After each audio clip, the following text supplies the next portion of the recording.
Hello guys and welcome to another video. So today is going to be my first video while I've been in Chile. I've been here for 10 days, got settled in, managed to get started skiing, and I'm having a great time. So I wanted to get a video out for you guys. It's going to be a classic technique video, and it's a problem that I see so often, a problem that I've worked on with myself a lot through the years, and it's something I'm still obviously working on a lot now, okay? So it's all about that edge change.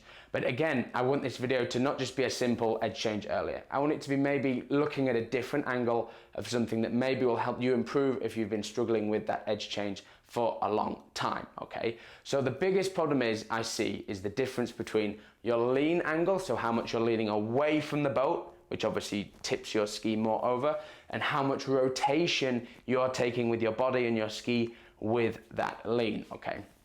So I first want to look at why is this a problem? And for me, it comes again back to that second wake. If we are just solely thinking about leaning away from the boat, that means we put a lot of pressure equally in both shoulders.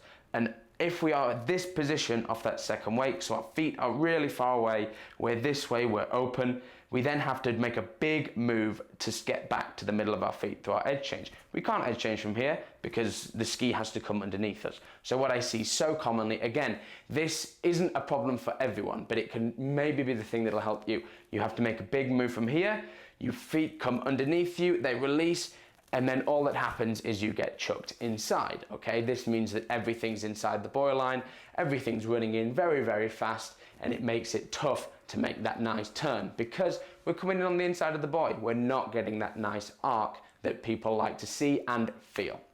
So how do we go about changing this? First of all, I want to think about a way more rotation as we drive into the wake. I want you to try thinking about rotation as aggression. So instead of just finishing the turn and going, I need to find the rope, going back, and then staying there and just going further back, we go through the finish of the turn, we rotate as we wait for that rope to come through. So we allow our hips and chest to finish that turn. This is going to be a lot more dominant on our offside as it is on our onside, because our onside, if we do this too much, we usually end up getting tipped over. But again, we pick up that line, you take that hip and you allow it to drive into that wake a little bit more. And when the hip drives, it means those shoulders kind of follow. So in this position now, our hips and our chest are facing where we want to go. This means our ski, hips, chest, knees, head, everything is facing in that same direction. So that means that we're going to probably be able to gain a little bit more angle without quite as much load as we do by just going back on the handle. This then means that on the second wake, all we have to do is go from here to here.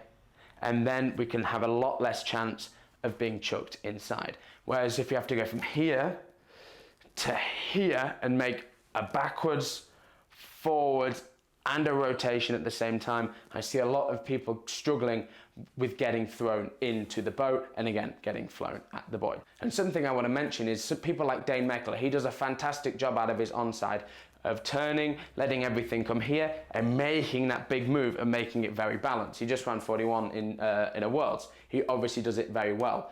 But for me, I see a lot of mid-range skiers really struggling with this, getting super stuck at controlling that edge change and managing to take things outward bound. But I do just want to emphasize to finish off the video that this again is for both sides, but I see this happen so commonly out of people's onsides because it's so easy to just stay open to the boat and put in a big lean. But it feels good, it feels aggressive, but in the end of it, we get thrown inside and we end up running so fast to our offside that it makes those offside turns really tricky to manage and really tricky to become consistent, okay? So I'd like to say thank you very much for watching. I hope you've learned something from this video.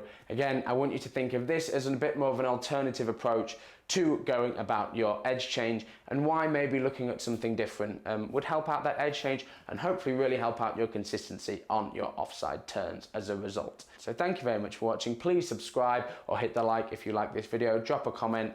Any questions are appreciated and I'll make sure to get back to you as soon as I can. So thank you very much for watching and I'll see you guys in the next video.